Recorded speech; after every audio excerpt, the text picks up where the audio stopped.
Assalamualaikum warahmatullahi wabarakatuh.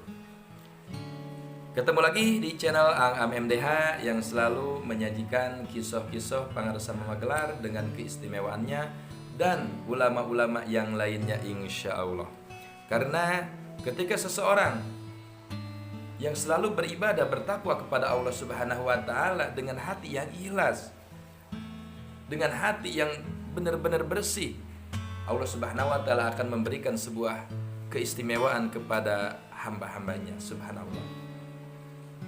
Sebagiannya adalah dikisahkan Pangarsa Magelar yang diambil kisah dari Kiai Abdul Salam sekitar tahun 1973 kurang lebih. Pada waktu itu Pangarsa Magelar dengan Kiai Abdul Salam sedang berada di Majelis Tambak Baya.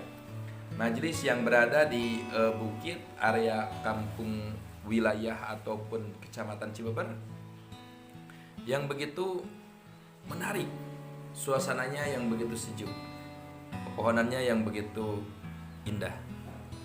Nah, di majelis itulah Pangarsa Magelar mengajak Kiai Abdul Salam untuk berburu burung. Dipersiapkanlah senapan standar, senapan burung, senapan angin, dan bawaan-bawaan yang lainnya. Berjalanlah ke lorong-lorong, ke bukit-bukit, hingga cukup lumayan jauh. Sampai muncullah sebuah pertanyaan di benak Kiai Abdul Salam. Ungkapannya, kapan ini mau nembak? Kapan ini senapan mau digunakan? Padahal burung yang begitu kelihatan berkeliaran dengan suara yang sangat indah. Tapi Pangarsa Magelar tetap aja berjalan. Dalam benak hatinya Kiai Abdul Salam, ya udahlah, ikuti saja. Karena kadang perjalanan sang guru tidak bisa begitu dicerna oleh sang murid, itu udah pasti. Dengan rasa ketadimannya akhirnya diikuti terus. Hingga beberapa puluh meter, sekitar 2 kilo jauhnya, masuklah ke area perkampungan. Ketika masuk ke area perkampungan, ada rumah yang masih klasik, yang masih panggung. Kata Pangarsa Magelar, lah merunduk. Akhirnya merunduklah. Dengan jalan yang sangat hati-hati, Pangarsa Magelar menyuruh merunduk kepada Kiai Abdul Salam. Muncul lagi pertanyaan yang kedua kali, ada apa ini? Kok disuruh merunduk? Bukankah kita ini mau berburu burung? Tapi ya sudah, diikuti saja.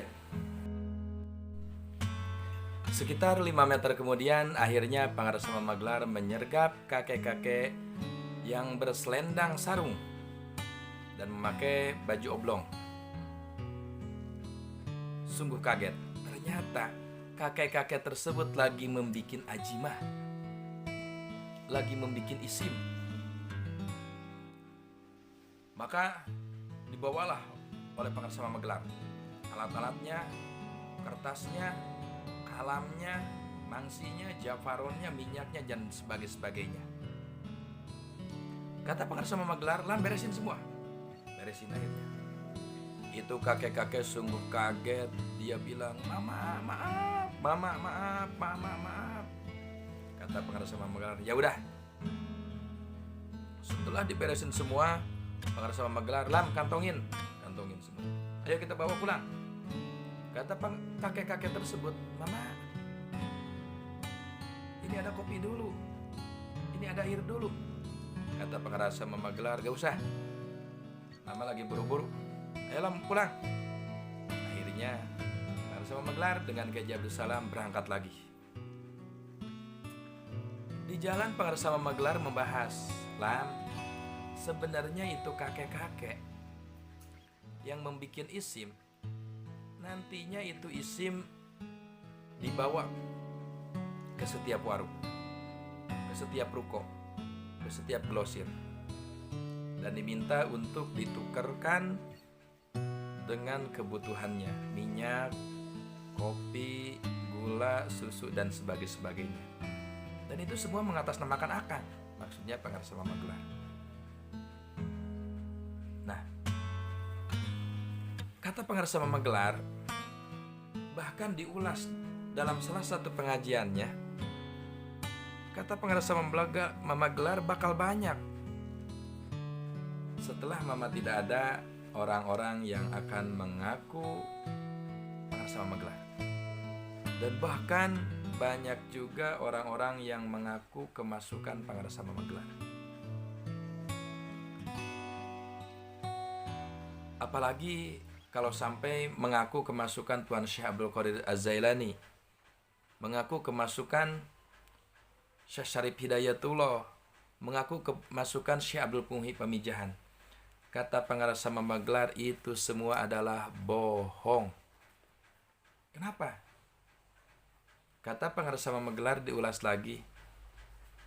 Apa mungkin sekelas Tuan Syekh Abdul Qadir Az-Zailani, sekelas Syekh Syarif Hidayatullah, sekelas Syekh Abdul Muhyi Pamijahan bisa masuk kepada tubuh seseorang yang notabene-nya ibadahnya juga masih biasa-biasa? Nah, makanya bagian daripada renungan ketika ada seseorang yang mengaku kemasukan Pangarasa Mama Gelar, Pangarasa Mama Gelar selagi ada sudah memutuskan dan sudah mempetok bahwa itu adalah bohong. Nah, ini sebuah kisah, dicukupkan sekian. Kurang dan lebihnya mohon maaf. Assalamualaikum warahmatullahi wabarakatuh.